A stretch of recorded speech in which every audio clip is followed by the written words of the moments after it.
I'm really honored, actually, to present the next delegate. I met her today, and she's one of the most wonderful human beings I have met so far, I have to say. I think she's one of our youngest delegates. She, when she was 14, like most 14-year-olds do, or not, she volunteers at an orphanage because she loves kids and she wants to be around children. And while she's there, she finds out that most of the orphan children were orphaned because they were children of rape victims. And this troubles her very much. She wants to find out why, and she finds out that actually this was happening mostly to stateless people. The highest rate of rape and trafficking was occurring among the stateless people. So she takes herself to northern Thailand on the border of Burma, at 14 still, and there she meets a woman who sort of changes her life. She meets a rape victim for the first time, who shares her story with her and tells her what she went through and how she's been raped and abused for 6 years.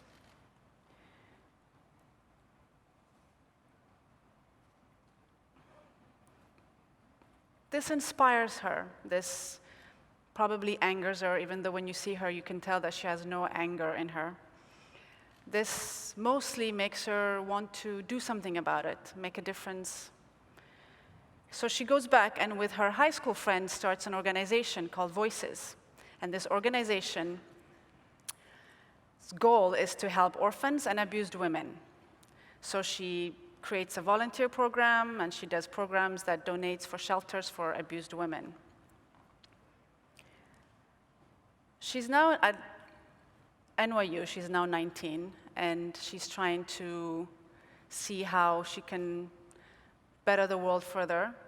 I feel like she's already done a lot at 19. And I am so excited and so eager to see where she's going to take us next. So please help me welcome this wonderful, wonderful girl. Her name is Kamonan Chiravanant to the stage.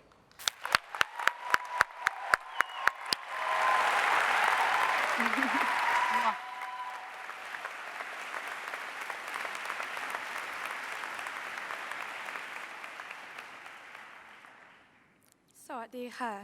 Good morning, everyone, and welcome to Thailand. When I was 14, I traveled to northern Thailand, near the Burmese border, where I met a woman who I call Sunshine, because the first time I met her, her smile just shone through me with so much strength and beauty. Yet she was abused, raped, and trafficked for several years, and recently gave birth to her second child, both children results of rape. Near the border, there are many stateless lives like Sunshine's. The Thai government will not take them, nor will the neighboring countries. There are around a reported 600,000 stateless lives roaming the streets of Thailand without any rights or protection. As a result, their understanding of life is distorted beyond comprehension. The perpetrators who abused and raped Sunshine were her brother-in-law, soldiers near the border who were supposed to assure her safety, and her then boyfriend. And when I asked her, out of curiosity as a 14-year-old, if she loved her boyfriend, who repeatedly beat her, she said yes. And she said she loved him because being beaten was better than being raped. She claimed that he saved her, and that was her definition of love. During last year's One Young World Summit, I heard Sunshine had crossed the border into Burma, where she was incarcerated. It took months to find out about her well-being, as stateless people don't have any national identifications, and all I had was her nickname. When I finally heard from her, she expressed that other than missing her 2 children, she felt safer in prison. So can you all imagine if love meant abuse and safety meant prison? Stateless lives are lived in the shadows, where no matter which way they turn, they would be illegally entering that country. So their lives become embedded in a cycle of abuse and crime. The year I met Sunshine, I co-founded Voices organization with one of my best friends, Saurin Pumarin, with the goal to help abused women and children, specifically those stateless, to help fight for their voices and rights. We primarily ran volunteering programs and fundraisers for donations. However, because healthcare and justice system provision policies are rarely implemented for them, we also partnered with a drugstore distributor and delivered bundles of medical aid to them. And we tried to link them with pro bono legal advice to help them attain citizenship, a process that takes about a year per case, because there are so few laws and processes to help them. Though I am proud of our efforts, it is far, far from enough. We were and still are constantly hitting a glass ceiling due to an overly complicated process, corruption, and lack of understanding for what it means to be stateless. Statelessness is a complex issue wrapped in nationalism, pride, and the human predisposition to view kinship and national groups as us and them. Their lives are made of trafficking, rape, domestic violence, labor abuse, drug abuse, and many, many forms of inequality. They have no passport, no driving license, no identity. I don't have all the answers, but I believe the key is to understand that it is not solely the responsibility of governments and legislators.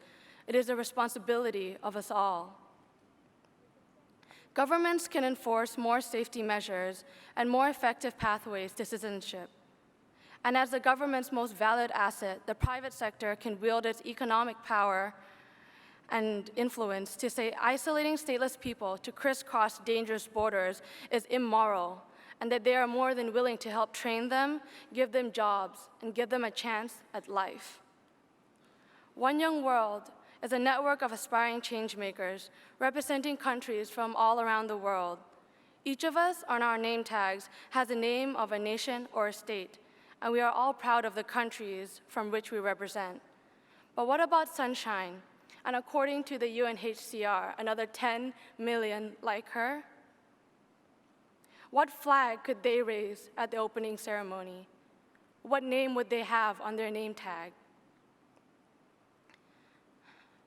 Wearing the necklace that Sunshine made for me today, I'd like you all to challenge your governments, your businesses, and yourselves to provide the love and security we know of and strive for in our own lives. By changing the laws and processes that keeps these stateless people stranded, voiceless, and unidentified. Let's not just show them justice, but teach our generation and our future generation what justice really looks like. Thank you.